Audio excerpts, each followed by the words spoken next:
Alors, on continue avec le Talmud en français. Donc, Shabbat, artisanat interdit. Le Shabbat et les lois liées au caractère sacré de cette journée. Voilà. Donc, si Dieu veut.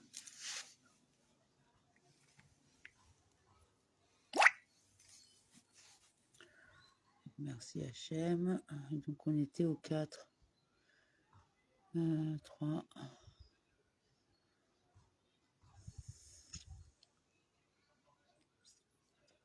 Alors, 4a. On va commencer maintenant. Alors, ici, la Beretta, qui interdit de rendre l'objet, fait référence à l'amener dans une autre cour, car Rava de Marbéni a soulevé un dilemme devant Rav Naaman de Marbéni, celui qui se tenait dans une cour le Shabbat, et sa main était remplie de fruits. S'il l'a étendu à l'extérieur dans le domaine public, quel est l'avis religieux quant à savoir s'il est autorisé ou non à le rapporter dans la même cour où il se trouve? Rav Naaman de Marbéni lui dit, c'est permis.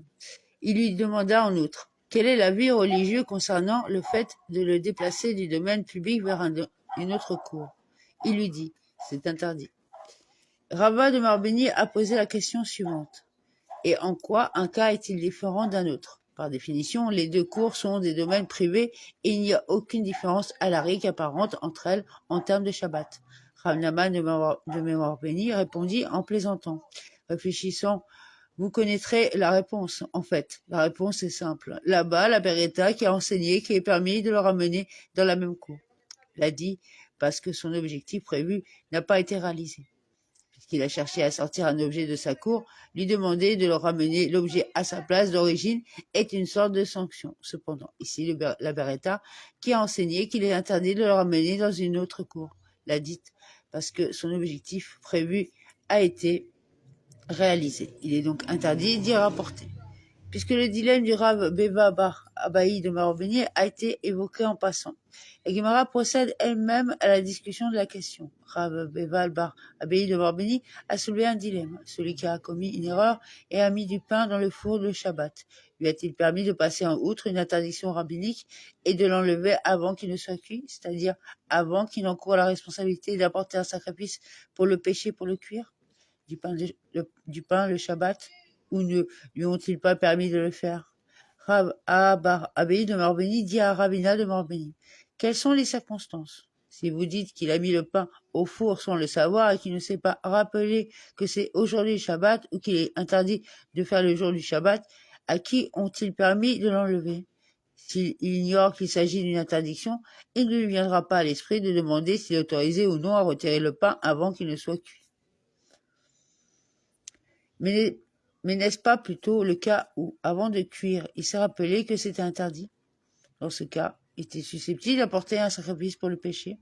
N'avons-nous pas appris dans une Mishnah, tous ceux qui pêchent involontairement et sont donc susceptibles d'apporter des offrandes pour le péché ne sont responsables que si le début de leur action était involontaire et à la fin de leur action était involontaire. Cela signifie que pendant toute la durée de l'action jusqu'à son achèvement, la personne ignore que son action est interdite. Par conséquent, dans notre cas, puisqu'il a pris conscience que son action est interdite alors que le pain était encore en train de cuire, sa conscience même l'exonère d'une offrande pour le péché et il n'est pas nécessaire de retirer le pain pour lui éviter d'encourir une responsabilité pour apporter un péché offre. Dites plutôt que cette personne a mis le pain dans le four involontairement, mais qu'elle regrette ensuite de l'avoir fait et ne veut pas enfreindre l'interdiction. Cependant, si tel est le cas, la formulation du dilemme est inexacte. Il aurait fallu dire, avant qu'il ne vienne violer un interdit passible de la lapidation. Celui qui profane intentionnellement le Shabbat est passible d'être lapidé. Il n'est pas simplement passible d'apporter un sacrifice pour le péché. Rav Shela de Marbéni a dit, en fait, cela fait référence à un cas où il a fait involontairement et le dilemme de savoir s'ils sont autorisés ou non à retirer le pain ne concerne pas les personnes qu'il a mis dans le four, car elles ignorent sa transgression. Au contraire, à propos de qui Rav Beva de Marbéni soulève-t-il un dilemme? Les sages lui ont-ils permis ou non de retirer le pain? Cela concerne ceux qui souhaitent épargner aux pécheurs involontaires de violer un interdit de la Torah. Rav Shechet de Marbéni s'y est fortement opposé. Et est-ce que on dit à une autre personne, pêche pour qu'une autre en profite? permettre à quelqu'un de violer un interdit, même interdit par la loi rabbinique, afin d'aider un autre à accomplir mitzvah, est inconcevable. Il en va de même lorsqu'il s'agit d'empêcher autrui de violer une interdiction plus sévère. Rabashi de Morbeni a plutôt dit, en fait, cela fait référence à un cas où il a intentionnellement mis le pain dans le four et dit, modifier le texte comme suit, avant qu'il ne vienne violer un interdit passible de lapidation. En effet, Rabba de Morbeni, fils de Rabba de Morbeni, l'enseignerait explicitement de cette manière. Non, pas comme un dilemme, mais plutôt comme une décision à l'arique, selon sa version. Rabeba bar Abbaye de Morbeni a dit, concernant celui qui enfonçait du pain dans un four la veille de Shabbat, les sages lui ont permis de le retirer du four la veille de Shabbat avant qu'il ne vienne violer un interdit passible de lapidation. Nous avons appris dans la Mishnah plusieurs exemples où le pauvre a tendu la main. Alors, un lorsqu'il a placé un objet dans la main du propriétaire et un autre lorsqu'il a pris un objet de la main du propriétaire. Dans ces cas-là, nous avons appris qu'il est susceptible d'apporter un sacrifice pour le péché. La Gemara demande pourquoi est-il responsable? N'exigeons-nous pas que le levage et la mise en place à la rique soient effectués à partir et sur la surface d'une zone de 4 largeurs de main sur 4? Une zone plus petite n'est pas considérée comme un lieu défini. Et c'est comme si l'objet n'était pas là du tout. Et la main d'une personne n'est pas de cette taille. Alors pourquoi est-il responsable? Rabbin de Morbeni a dit ce qui est l'opinion dans cette Mishnah. C'est l'opinion du rabbin Akiva de Morbeni qui a dit que nous n'exigeons pas une place de 4 largeurs de main sur 4. Selon lui, même une zone plus petite est considérée comme un endroit important en termes d'accomplissement du Shabbat, comme nous l'avons appris dans une Mishnah. Celui qui jette un objet du domaine privé vers l'autre domaine privé et il a le domaine public au milieu, Rabbi Akiva le considère comme responsable de l'exécution dans le domaine public. Et le rabbin le juge exempté car l'objet a simplement traversé le domaine public et il n'y est pas resté. Cette controverse peut s'expliquer ainsi. Rabbi Akiva de Morbeni soutient que l'on dit qu'un objet dans l'espace aérien est considéré comme au repos. Selon lui, un objet qui a traversé même brièvement l'espace aérien du domaine public est considéré comme s'il s'était immobilisé dans ce domaine.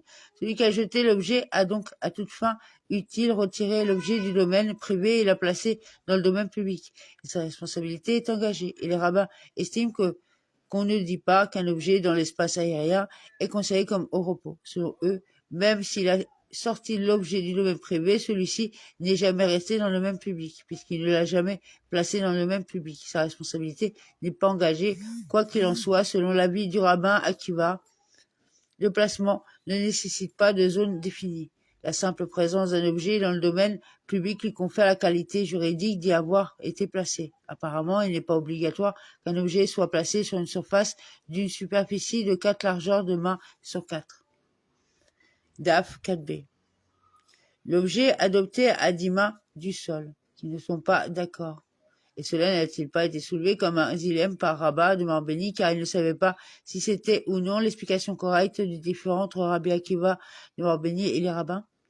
Comme Rabbin de Morbeni a soulevé un dilemme, ceux qui contestent le cas de quelqu'un qui lance d'un domaine privé à un domaine privé avec un domaine public au milieu, ne sont-ils pas d'accord sur le cas où l'objet a été lancé à moins de 10 paumes du sol? Et c'est le point sur lequel ils ne sont pas d'accord. Le rabbin Akiva de Morbeni soutient qu'un objet dans l'espace aérien est considéré au repos. Et le rabbin soutient qu'on ne dit pas qu'un objet dans l'espace aérien est considéré au repos. Toutefois, si l'objet passait à plus de 10 palmes au-dessus du domaine public, tout le monde s'accorde pour dire qu'il en est exempté, tout le monde s'accorde pour dire qu'on ne dérive pas la halara du lancer de la halara du passage. Il existe une halara particulière concernant le passage d'objet. Celui qui se trouve dans un domaine privé et qui peut passer un objet d'un domaine public à un autre domaine privé, même si l'objet ne s'est pas arrêté dans le domaine public. Son action est considérée comme ayant effectué, cependant la halara concernant le lancer est différente. Ou peut-être qu'ils ne sont pas d'accord sur le cas où l'objet a passé 10 paumes au-dessus du sol. Et c'est le point sur lequel ils ne sont pas d'accord. Rabbi Akiva de Morbeni soutient que nous dérivons la halara du lancer à partir de la halara du passage et les considère comme des détails de une halara. Et les rabbins estiment que le fait de passer n'entraîne pas le lancer, et que bien que celui qui passe l'objet dans ce cas soit responsable, celui qui le lance ne l'est pas. La halara relative au passage est une halara unique, un décret de la Torah, et d'autres cas ne peuvent en découler. Cependant, à l'égard de celui qui jette d'un domaine privé à un autre via un domaine public, si l'objet passe à moins de 10 paumes du sol, tout le monde s'accorde pour qu'il soit responsable. Quelle est la raison pour ça? Tout le monde s'accorde à dire qu'un objet dans l'espace aérien est considéré comme un repos, puisque Rabat de Morbeni lui-même n'est pas sûr de l'objet du différend dans cette Mishnah concernant celui qui jette un objet. Comment peut-il déterminer l'opinion de Rabbi Akiva de Morbeni au sujet de notre Mishnah? La Gemara répond, ce n'est pas difficile. On peut expliquer qu'après avoir soulevé le dilemme, il a ensuite été résolu pour lui que la compréhension correcte était que seul Rabbi Akiva de Morbeni soutient qu'un objet dans l'espace aérien est considéré comme au repos. Cependant, il est possible de s'interroger sur le parallèle entre l'opinion de Rabbi Akiva de Morbeni et le cas de notre Mishnah. Peut-être que le placement seul ne nécessite pas une superficie de 4 sur 4 pour être considéré comme un placement à l'aric. Mais le levage nécessite un minimum de 4 largeurs de main sur 4 pour être considéré comme un levage à l'aric. Peut-être que le placement qui n'est pas la conclusion du travail interdit n'exige pas la même condition que le levage, qui est le début de l'essence du travail d'exécution bas. De l'avis du rabbin Akiva de Morbeni, on peut conclure d'un objet dans l'espace aérien est considéré comme placé même sans une superficie de 4 largeurs de main sur 4. Mais on ne peut pas conclure qu'un objet soulevé d'une surface dépourvue de cette zone est considéré comme soulevé. Au contraire, Rabbi Yosef de Morbeni a dit de qui est l'opinion dans cette Mishnah? C'est l'opinion du rabbin Yehuda Anassi de Morbeni.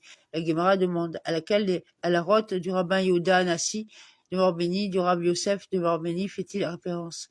Si vous dites qu'il fait référence à cette halara telle qu'elle est enseignée dans une beretta, celui qui a jeté un objet le jour du Shabbat dans le domaine public du début à la fin de 4 coudées, et cet objet est venu se poser au sommet une projection de n'importe quelle taille. Le rabbin Yehuda Anassi de Morbeni le considère comme responsable et les rabbins le jugent exempté. Apparemment, cela prouve que selon le rabbin Yehuda Anassi de Morbeni, il n'y a pas de surface minimale requise pour le levage et le placement. C'est la halara à laquelle Rabbi Yosef de Morbeni faisait référence. La Gemara rejette cela. Là, l'explication est selon ce qu'il faudra dire plus tard conformément à la déclaration d'Abbaï de Morbeni, comme Abbaï de Morbeni a dit. Ici, la Beretta ne traite pas n'importe quelle situation. Il s'agit plutôt d'un cas particulier où il y a un arbre debout dans le domaine privé et dont les branches penchent vers le domaine public. Et on a jeté un objet du domaine public et celui-ci s'est appuyé sur les branches de l'arbre. Rabbi Yehuda Anassi de Morbeni soutient que nous disons jeter ses branches après son tronc. Les branches de l'arbre sont considérées comme une extension de son tronc. L'ensemble de l'arbre est donc considéré comme un domaine privé et celui-ci qui y jette en est responsable. Et les rabbins soutiennent qu'on ne dit pas jeter ses branches après son tronc. Par conséquent, les branches elles-mêmes ne sont pas considérées comme un domaine privé. Celui qui les jette dans le domaine public n'est pas responsable, puisque le rabbin Yehuda Anassi de Morbeni considère les branches de l'arbre comme une partie du tronc. Tout ce qui est jeté au sommet de l'arbre est considéré comme s'il était placé sur le tronc, qui mesure 4 largeurs de main sur 4. Si tel est le cas, on ne peut pas en conclure qu'il n'est pas nécessaire d'avoir une zone significative selon le rabbin Yehuda Anassi de Morbeni. Il est plutôt possible que Rabbi Yosef de Morbeni ait fait référence à cette halara du rabbin Yehuda Anassi de Morbeni, telle qu'elle était engagée dans une beretta. Celui qui jetait un objet le jour du Shabbat du domaine public au domaine public et le domaine privé se trouvait au milieu. Rabbi Yehuda Anassi de Morbeni le considère comme responsable de l'exécution du domaine en domaine et le rabbin le considère comme exempté. Et Rabbi Yehuda de Morbeni a dit que Shmuel de Morbeni a dit. Dans ce cas, Rabbi Yehuda Anassi de Morbeni soutient que celui qui a lancé l'objet est susceptible d'apporter 2 offrandes pour le péché, car il a violé 2 interdictions, l'une en raison d'un transport du domaine public dans le domaine privé, domaine lorsque l'objet a traversé l'espace aérien du domaine privé, et un dû au transfert du domaine privé vers le domaine public. Apparemment, il n'exige ni le levage ni le placement. Apparemment, il n'exige ni le levage ni le placement sur une surface de 4 largeurs de main sur 4. Car non seulement il est responsable du transport de l'objet dans un domaine privé, de son placement en passant par son espace aérien, mais il est également responsable du levage. L'objet de ce domaine privé est l'amener au domaine public. Selon le rabbin Yehuda Anassi de Morbeni, ni le levage ni le placement ne nécessitent une surface significative. La Gemara rejette cette preuve. N'est-il pas dit à propos de ce différend que Rav et Shmuel de Morbeni ont tous 2 dit. Donc ils ont dit, on verra ça demain. DAF 5A. Bonne soirée, merci pour l'écoute. Appuyez sur un like pour référencer, partager, pour que le plus grand nombre puisse être informé.